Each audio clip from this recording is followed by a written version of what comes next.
Hello and welcome to What It Takes. On today's episode, we're joined with Richard Blank, CEO of Costa Rica's call center.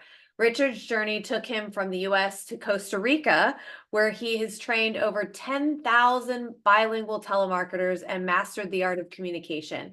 Today, he's sharing the secrets behind building strong teams through effective leadership, conflict management, and advanced communication strategies like phonetic micro expression reading.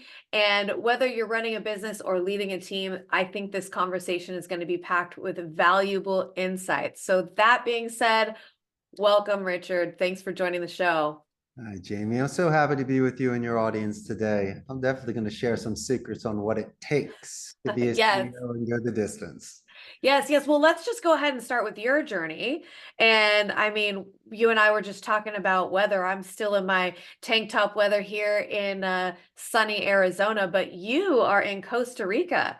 Your journey to get there is quite unique. What motivated you to move abroad and start a call center there? That's an excellent question. I was building on momentum. My favorite class in high school was Spanish, and I doubled down and decided to be a Spanish major at the University of Arizona, by the way, in Tucson. Go Cats and bear it down. And then had a couple jobs post grad where I could put "Se habla español" on my business card. But at 27 years old, I was given a one in a million opportunity to work at a friend's center in Costa Rica for just a couple months. And I took it, put my stuff in storage in Tempe, and kind of just was here and just never left. I've been here for 24 years. We've been in business 17 years, married to Tika, and I pretty much am the long shot from Philly that hit. So it's perseverance. It's really just having a plan and sticking with it, but not in cliche general terms. You know what it is, Jamie, when you do dedicated practice and you love something above and beyond school, or when your friends go home, you keep doing it, well, then you're really going to get good at it. And Spanish to me was a luxury. And anytime I could practice it or learn vocabulary, it was beautiful for me. And so little did I know I could earn a living from it. And that's why we're here today. Oh, I love it. You just continue to pursue your passion and you just keep going. If there's no reason to stop, it might take you somewhere. But you didn't start off with where you're at now. I mean, you talked about, I mean, there is a journey there, but you have trained over 10,000 telemarketers. Let's talk a little bit about that. What were some of the biggest challenges that you faced in training such a large workforce? Because I know it couldn't have been easy for you to just go from there to here. Well, if people like you, they'll come back and listen to you. So it makes it easier. But think of this, when I was at my friend's call center, I learned the business from the inside out. So I was learning retention, customer support, onboarding, training. So it was almost like pre-season. I was given 4 years worth of training classes, and that's where the half of the 10,000 came. And then when I started my business, it was the other half. But you get better at it. Everyone should learn the meat. What I like is the finesse. They really should learn soft skills, transitional sentences, and replace easy, lazy vocabulary with things that are striking. So at least you can captivate and move conversations forward. So it's the art of speech. I expect more from people. I constantly want them to work on their trade. And so for me, my classes were very entertaining. I referred to a lot of the early 80s movies like Fast Times and Ferris Bueller. They're all looking at me like, who? Oh, Listen I to know my those story. well. Yes.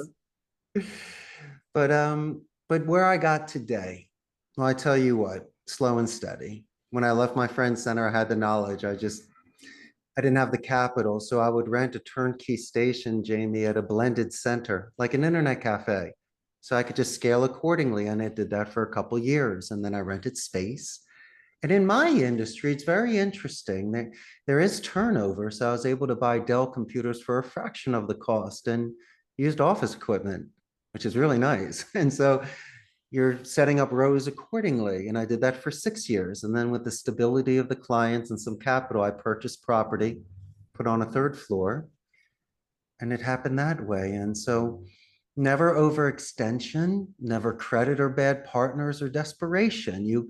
As grandpa said, if you can't do it in cash, don't do it at all. And so I was really living, Jamie, at a pace. So I wished it happened in 2 years. It didn't. It happened in 16 years, but it was slow and steady and it was consistent.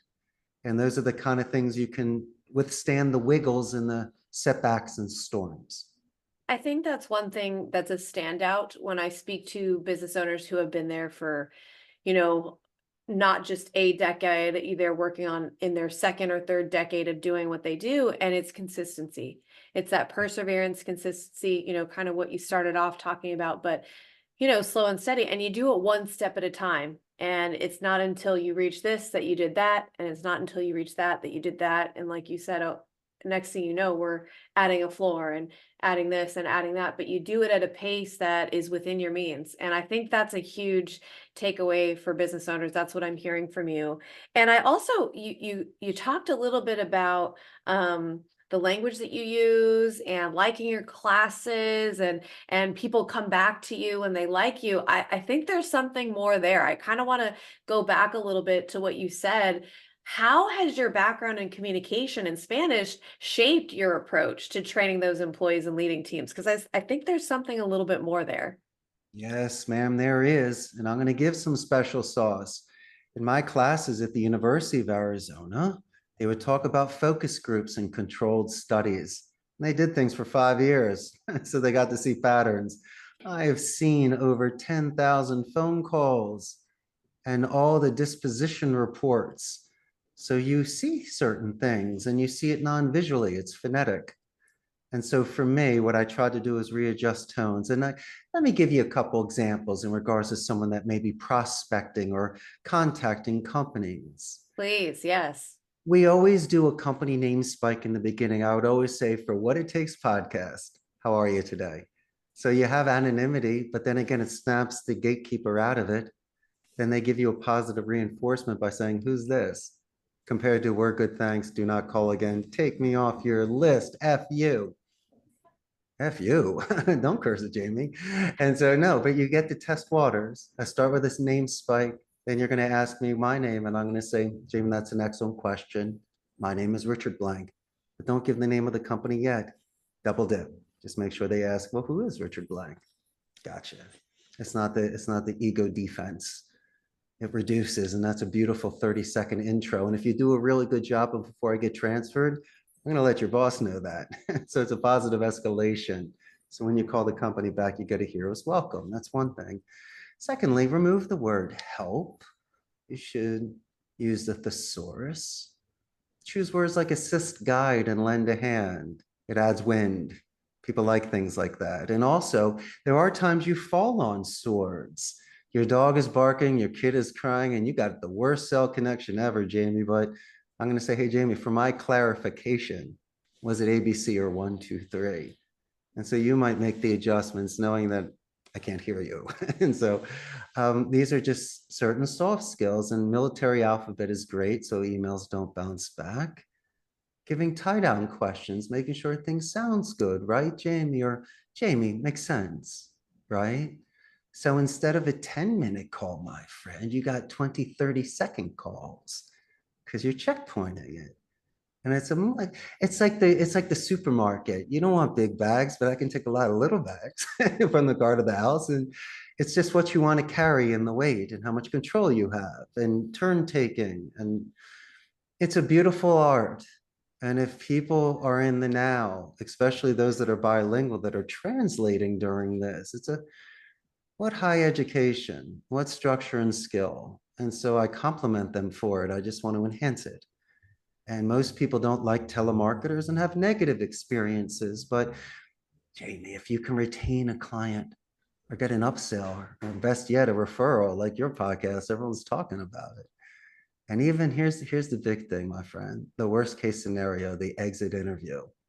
God forbid you and I did something wrong. Maybe this person would take the time to actually tell us how to straighten our tie, right? And that's what I've learned over the last 16 years. And I try to pay it forward in a certain way. So people just don't see it as cookie cutter. They might want to live it and have certain skills that they can use outside of the office. Yeah, I think that's great. I mean, not everybody may have their work in a call center or work in that type of environment, but certainly everybody can learn from communication. And whether it's client facing, whether it's to your own internal um, employees, your team. That is a very important thing. And I love that you have a lot of data and research kind of behind that. And you've studied that over years and years. And one of the things that really stood out to me is there's very specific things that you can learn. I mean, you just shared a few examples of, yeah, actually that does keep me on the phone longer. That does because we've all received calls like that, right? Mm. And most of the time they do, like you said, have a negative connotation. So how do you go into this knowing that, and this is what you do for a living, but you believe in, what it is that you're bringing to them? Can you explain, you talked a little bit about phonetics. Can you Mhm. explain a little bit that the phonetic micro expression reading, what that is and how it helps in mastering verbal communication? Actually got the chart here. Let me show it to you in the Oh, I audience. love it. Can you guys see this? Yes, it's backwards though, or upside down. Did that There on you go. purpose. I'm only kidding. That's why There it it's is. live. You got it? Yes, yes, yes, Remember in eighth grade, you had the XY chart? It's very simple. absolutely. Phonetics is broken down 4 ways. You have your tone, rate, pitch, and duration. Your tone is the consistent variable, represents your emotion. In my opinion, the ones that people like the most is a confident and empathetic tone. Combo that. It's a beautiful thing, even no matter how rocky it gets. Now, certain telemarketers talk about a mirror imaging technique, and I do agree with that, but it depends. I'd rather micro expression read you, where I get to see how fast and how loud you're going, rate and pitch. I can do this every 30 seconds. Most people are in quadrant 1. And so you'll see if there's a spike or a dip. And that's usually when you might want to ask that tie down question or clarification question. Now, it's a first time read. I don't know somebody. So in the first 30 seconds, you could be a screamer. At the end of the call, you're purring like a kitten, and vice versa. And who knows what happens in the middle rounds. And so be realistic, take other things into consideration. I was going to mention something too, Jamie. In order to reduce fear, do some due diligence prior to a phone call so you can leave a custom made voicemail, email, or just have 4 or 5 anchors with them so it's not just small talk at a cocktail party. How boring. If someone starts talking about pinball machines with me or the Philadelphia Flyers, at least you're getting 30 seconds of my time. I definitely want to know who you are, especially you being in Arizona. We got 1,000 things to talk about up there. Um, but I tell you what, you pace it because I do not want crosstalk or interruption. That's on you. Someone might need for you to raise your voice or to lower it because they're, not in traffic. So pay attention to that too. That's what you're mirror imaging. And also, I want to know what you know, because if you're spiking or dipping, that's the tell sign. But then again, you say, Richard, can't that be manipulated? And I said, Jamie, of course it can. I can totally manipulate my tone, rate, and pitch. But guess what I cannot manipulate? The answering speed. It's your subconscious. You can yell at me, curse at me, scream at me, interrupt me. Fine, do it for an hour. But there's absolutely no way if I time you and give you 50 different subjects and talk about 50 different things, you will answer me the same. That's why the cops always show the picture on the fourth question. So tough Johnny starts crying, and then his demeanor changes. And so, I mean, that's the obvious thing, but it's very interesting to see if people are pondering, if they're typing something, if they have a question. That's why boxing is not just rock'em sock'em. It's very interesting to see your size, strength, and strategy. When you do respond, how you respond. Have you adjusted your tone? Please, these are positive and negative reinforcements that people are so afraid of being hung up on. Well, then have a romantic death. I mean, really, have a beautiful call. Have a solid 2 minutes compared to a shaky 10 and really checkpoint it. And if you can do this, you might earn the respect of the people on the other end. And that's how you get the time because you're prepared. But you're prepared for the zig and the zag. If you start reading script, you're reading and it's a print, not a painting. It's disgusting. That's why the due diligence comes in.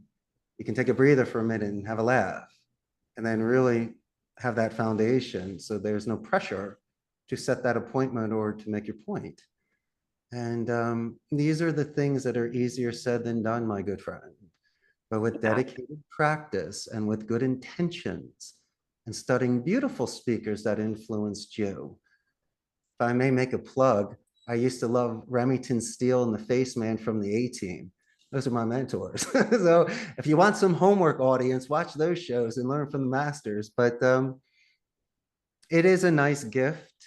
It's given me a career, and I've been able to have the luxury of a trade where I can train people rhetoric and composure and delivery. And with people chatting and texting now, Jamie, most people are making phone calls. And so I want these people to be aces and really be beautiful in their speech. So I take it to heart. So Yeah. And obviously that applies to you and your team through these phone calls, but everything you touched on, that is applicable in any type of communication, whether I'm right. making phone calls for a living or just having relationships with people. So I really love that. And you also kind of allude to that a bit in how you manage your team. You emphasize employee motivation. They keep coming back because they like you. So talk a little bit about your techniques like gamification. I mean, you threw some boxing in there and some other things. I think that may be ingrained in some of the things. How does this play a role in keeping your team engaged and motivated? You got to realize they have a life outside the office. They're taking care of kids and their parents, and they have stress, or they're in love and they have puppy love that day. I don't know. Come on, Billy, keep making phone calls. No, only kidding. But how do I know? Because I've been there. The greatest cops were the kids that broke windows in their teens. They can see the kids and they know how to readjust. And not saying I was a straight A student, absolutely not. But I tell you what, I love giving second chances when they're deserved. And I have to follow labor laws. That's important. But I tell you what, if someone needs a timeout in between normal break time, we will go downstairs and play some air hockey and pinball. Yeah, I collect machines. I have the room for it, and arcades are going out of business. And so, yeah, my 12 pinball and fighting machines and Pac-Man, you got to love it. What does it do? So they're not isolated. It's a happy medium. They're letting off steam, recharging batteries, meeting people from other departments, and allowing to compete with me on a level playing field. So if they beat me, they can brag, but they're not going to beat me. And I so love it's it. and then so you ask about the special sauce. It's recess, my friend. It's playing together. It's laughing and seeing different sides of people. So they're not so stiff and reserved. And you get to see a competitive side of someone. If they win 4 games in a row in air hockey, put them on the phone again.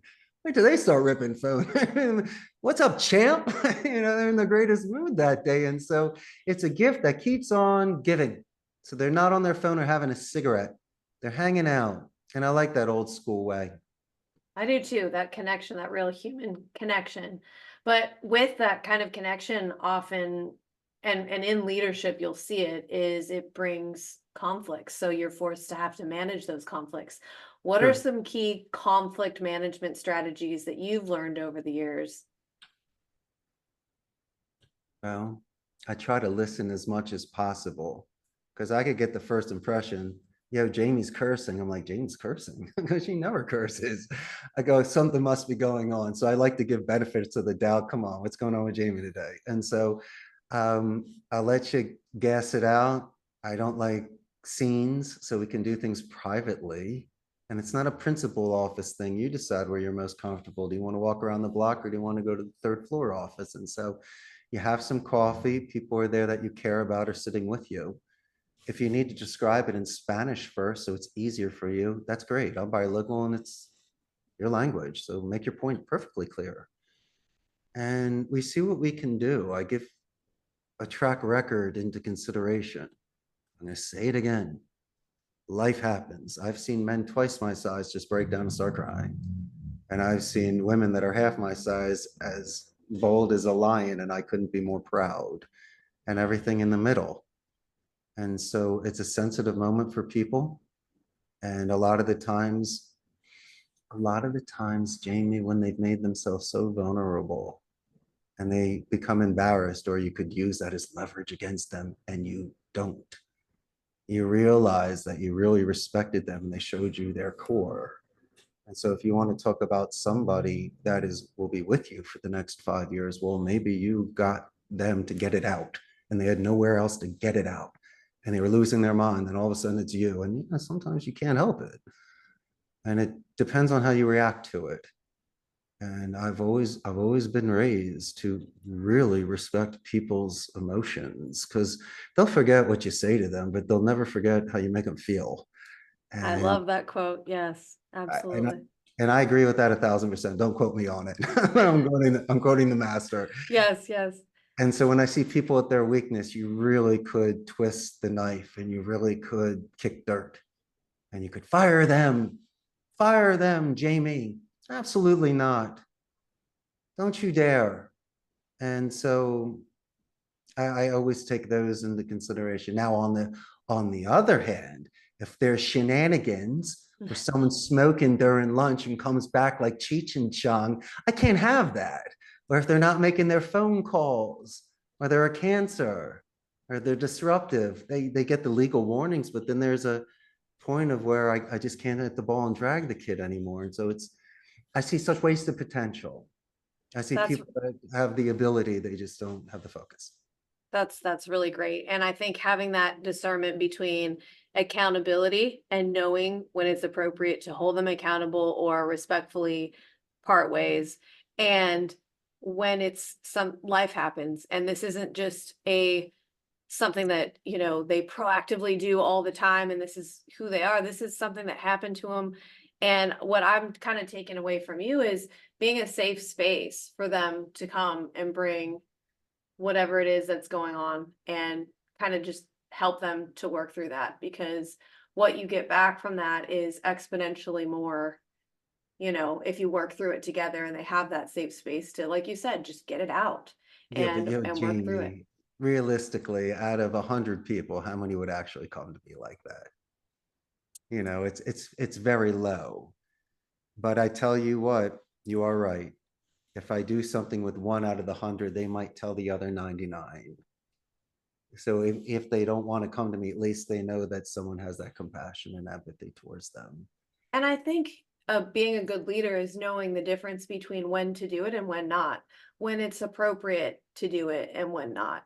And most of the time, like you said, it's more of the accountability side and holding them to the expectation of, hey, this is a job that you've got to get done. Here are the legal requirements for having to be able to do the job. And also knowing that, hey, this is a one-off thing. This is different than that. And where accountability maybe is the norm, maybe some compassion and listening ear is the better choice. And I think that, like you were talking about, over these years, you probably learned the difference between the two and how to manage through that. So that's my takeaway from what you just said. Hopefully that's what you were trying to communicate. The people talk as well. There's chit They do. chatter in the peanut gallery. And so, if Skippy's not making calls and he's the worst, you got to get rid of him. If not, people Yeah, are going to lose absolutely. respect for you. And so there are ways to do it, but then there's a certain point where you have your dignity.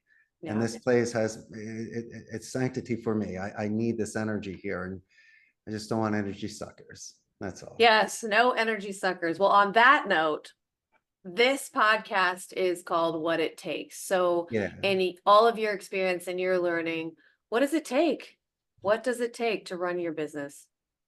Let's make it like a supreme pizza. You just can't give me one. You can't be hard on yourself. That's number one. And secondly, it's structure and discipline because motivation comes and goes. It's waking up early when it's raining and still hitting the gym. It's making that phone call you just do not want to make. You have to make it and you got to have impulse control. And sometimes it's about maturity as well and doing the correct decision. And try to get disappointed more than you do angry. It's a weird emotion, but just really try to see the best in someone as much as they're scratching your car. Realize, but I love the kid. I know, but he's not the same kid anymore. But, always try to see the best in somebody. And finally, when you do make your money and you've accomplished what you're looking for, there will be a stage where all you want to do is pay it forward. And so just don't wait until you have $100 million. Try to do it now. Open doors for people, compliment people, follow through. And if you have that sort of stepping stones, Those are the little details, Jamie, that people will notice when they sign the contract. They'll tell you why. It's not your terms or your discount or the double scoop. They go, remember that one time I had a flat tire? I don't even know you. You came outside and asked to change the tire with me. We weren't even clients. And I'm like, that's who I am. They're like, man, I totally was going to give you the business. You had no idea even who I was. It was before I even came into your office that day. I was in the parking lot. It's just, um, that's the money. That's the juice. That's when they see you as who you are. And then the next thing you know, you're sitting in an office across from one another, laughing about the tire teasing, backslapping. You walk out and people are like, best friends? Of course, I'm hiring this guy. Um, that's all. Just find those magic moments and capture them. Yeah, Jamie. Oh, Richard, that's so great. Thank you so much for joining us today. Your insights into leadership and communication have been incredibly valuable. For anyone looking to learn more about Richard and Costa Rica's call center, we'll have all the links in the show notes. Richard, do you want to kind of plug that? If somebody wanted to get in touch with you, where do they find you?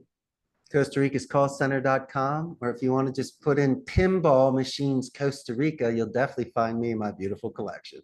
Yes, awesome. Well, until next time, keep pushing forward and discovering what it takes to succeed.